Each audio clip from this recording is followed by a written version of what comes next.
শবে বরাত আমাদের দেশে উদযাপন হয় না? হয়। শবে বরাত কি উদযাপনের জিনিস? না, শবে বরাত উদযাপনের জিনিস না। দেখবেন আমরা যেটা উদযাপনের জিনিস এটা উদযাপন করি না, আর যেগুলো উদযাপন হারাম এগুলো উদযাপন করি। ফজরের সময় মসজিদে এসে জামাতে সলা আদায় করে এই সলাটাকে উদযাপন করা ফরজ, জামাতে আসা ওয়াজিব। এই উদযাপন কয়জন করে? খুবই কম, খুবই কম। কিন্তু যেটা উদযাপনের কথা বলা নাই সেটাতে আমরা উদযাপনে যাই।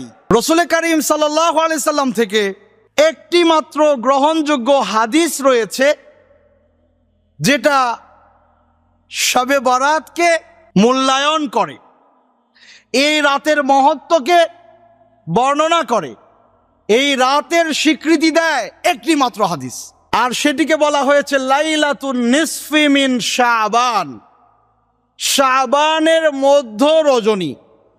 আমাদের সমস্যাটা কোথায় জানেন? আমরা ইসলামের পরিভাষাগুলো নিজেদের মতো করে বদলিয়ে ফেলি। নাম ছিল বাকিউল গারকাদ বা গারকাদ, বাকির কবরস্থান, এটাকে আমরা নাম দিয়েছি জান্নাতুল বাকি। মক্কায় আছে মাকবারাতু মুআল্লা, মুআল্লার কবরস্থান, এটাকে আমরা নাম দিয়েছি জান্নাতুল মুআল্লা। খেয়াল করেন তো, মদিনার বাকির গোরস্থান যখন জান্নাতুল বাকি হলো, মক্কার মুআল্লা গোরস্থান যখন জান্নাতুল মুআল্লা হলো, নাম বদলালাম। কবরের নাম যখন মাজার হলো, নাম বদলালাম। তখন ওইখানে কাজের মধ্যেও পরিবর্তন চলে আসছে। নাম বদলাইলে, ইউনিফর্ম বদলাইলে কিন্তু মানুষের মধ্যে একটা তাসির আসে, তাই না? দেখবেন একটা লোক পুলিশের ড্রেস পরা, পুলিশ, এই ড্রেস পরার পরেই কেমন যেন একটা অন্য রকমের ভাব ওনার ভেতরে কাজ করে, কারণ ওনার একটা আলাদা পরিচয় হয়েছে। তো আমরা যখন বাকির গোরস্থানকে জান্নাতুল বাকি বানালাম, তখন আমাদের আকীদায় পরিবর্তন আসলো। আমরা মনে করি ওই গোরস্থানে যাকেই দাফন করাবে সেই বুঝি জান্নাতি। আমরা যখন মুআল্লার গোরস্থানকে জান্নাতুল মুআল্লা বানালাম, তখন আমরা মনে করছি ওইখানে যাকে কবর দেয়া হবে সেই বুঝি জান্নাতি। না, ওইখানে তো মুনাফিকদেরকেও কবর দেওয়া হয়েছে। আজকেও যারা মারা যাচ্ছে গুনাহগার ব্যক্তি, তাকেও কবরস্থ করা হচ্ছে এখানে। তাই বলি কি ওখানে কবর দিলেই জান্নাতে যাওয়া যাবে? না। তো লাইলাতুন নিসফি মিন শাবান, এটা ছিল মূল পরিভাষা। এটা বদল করে আমরা যখন শবে বরাত বললাম, তখন এটার আমলের মধ্যে ঝামেলা তৈরি হয়ে গেল। নাম ছিল কবর, আমরা দিলাম মাজার। তো কবরের জন্য যে আদব ছিল, কবর জিয়ারতের ইস্যু ছিল, ওগুলো বদলে মানুষ এখন ওইখানে নিজেদের প্রাপ্তি পাওয়ার জন্য যাচ্ছে, কারণ এটা মাজার হয়ে গেছে। এই জন্য পরিভাষাটা ঠিক রাখা দরকার। আমরা শবে বরাত না বলে আসুন বলি লাইলাতুন নিসফি মিন শাবান। আমরা কি বলবো? লাইলাতুন নিসফি মিন শাবান, মধ্য শাবানের রাত। এই রাতে দুই শ্রেণীর ব্যক্তি ছাড়া দুনিয়ার সকল মুমিনদেরকে সাধারণ ক্ষমা করে দেওয়া হয়।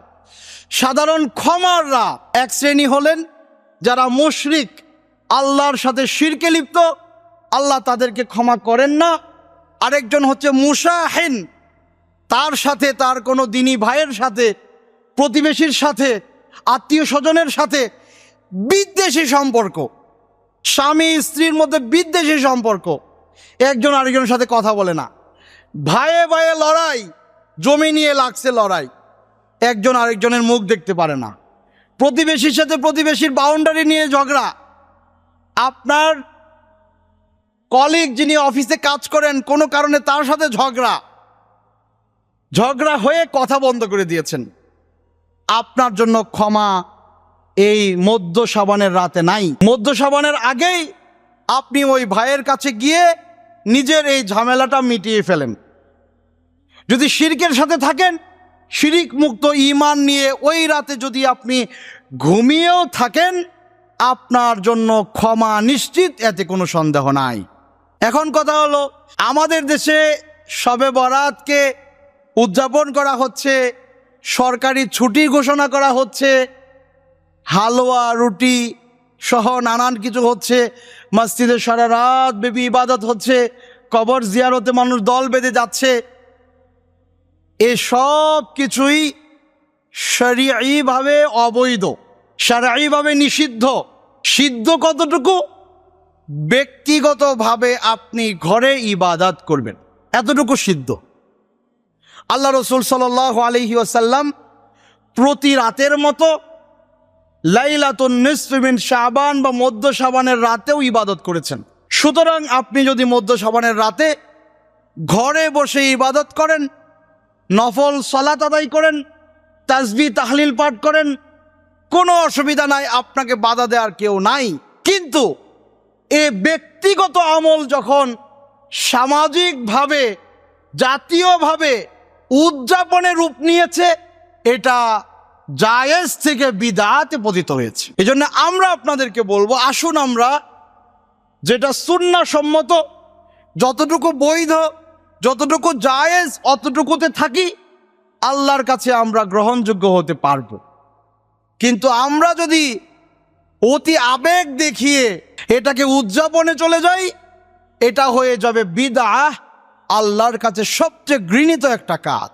সমস্যা হচ্ছে আমাদের সমাজের কিছু আলেম ওলামা আছেন, ওনারাই এই সকল কাজকে প্যাট্রোনাইজ করেন, এগুলোতে মানুষদেরকে উদ্বুদ্ধ করেন, এগুলোর গুরুত্ব মহত্ব অনেক বানোয়াট হাদিস দিয়েও পেশ করেন। আল্লাহ সুবহানাহু ওয়া তাআলা এদেরকে ক্ষমা করুন, আমরা তাদের জন্য দোয়া করি। এরা আমাদের জাতিকে হক পথ থেকে বিচ্যুত করার পেছনে ওসিলা হয়েছে। আল্লাহ সুবহানাহু ওয়া তাআলা ওনাদেরকে হেদায়েত দান করুন, আল্লাহুম্মা আমিন। সম্মানিত আল্লাহর বান্দারা, আল্লাহ সুবহানাহু ওয়া তাআলা আমাদেরকে এই দুনিয়ায় যে কারণে পাঠিয়েছেন তার উল্লেখযোগ্য একটা মাকসাদ হচ্ছে আল্লাযী খালাকাল মাউতা ওয়াল হায়াতা লিয়াবলুয়াকুম আইয়ুকুম আহসানু আমালা।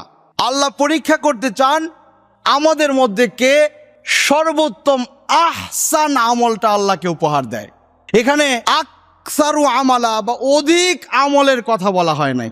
আমল অধিক হওয়া জরুরি নয়, আমল কোয়ালিটি সম্পন্ন হওয়া জরুরি। আমল অধিক করলেন এটা আল্লাহ দেখবে না, কিন্তু আমল কতটুকু আপনি কোয়ালিটি সম্পন্ন করলেন এতটুকু আল্লাহ দেখবেন। এই আয়াতের ব্যাখ্যায় ফুদাইল ইবনে ইয়াদ তিনি বলছেন যে আমলকে আহসানু আমালা বানাতে হলে দুইটা শর্ত লাগবে। এক নাম্বার, এটা খালেস হতে হবে। দুই নাম্বার, এটা সওয়াব হতে হবে। ইন্নাল আমালা, নিশ্চয় আমলটা যখন ইয়াকুনু খালেসান ওয়ালাম ইয়াকুন সওয়াবান লাম ইউকবাল, আমলটা যখন খালেস হবে এবং সওয়াব হবে তখন এটা আল্লাহর কাছে গ্রহণযোগ্য হবে। তো কখন খালেস হবে? যখন এটা আল্লাহর সন্তুষ্টির জন্য হবে তখন এটা খালেস। কখন সওয়াব হবে? যখন এটা রাসূলের দেখানো পথ অনুযায়ী হবে, এটা সওয়াব। কোনো আমল আল্লাহর জন্য খালেস নিয়তে করা হলো কিন্তু রাসূলের দেখানো পথে হয় নাই, এটা কবুলযোগ্য নয়। যেমন শবে বরাত উদযাপন। শবে বরাত উদযাপন কেন করা হয়? আল্লাহর সন্তুষ্টির জন্য। তাহলে এটা খালেস হলো, কিন্তু প্রশ্ন, এটা কি সওয়াব হয়েছে, বিশুদ্ধ হয়েছে? না। কেননা রাসূল করিম সাল্লাল্লাহু আলাইহি সাল্লাম এই আমলগুলো এই তরিকায় করে নাই। তাহলে আমল যদি খালেস হয় কিন্তু রাসূলের দেখানো পথে না হয়, তাহলে ইখলাস থাকলেও এই আমলের মূল্য আল্লাহর কাছে নাই। ওই রাত্রিতে কোনো ইবাদত যদি থাকতো, রাসূল করিম সাল্লাল্লাহু আলাইহি সাল্লাম একবারের জন্য কেন উনি ওই রাতকে উদযাপন করলেন না?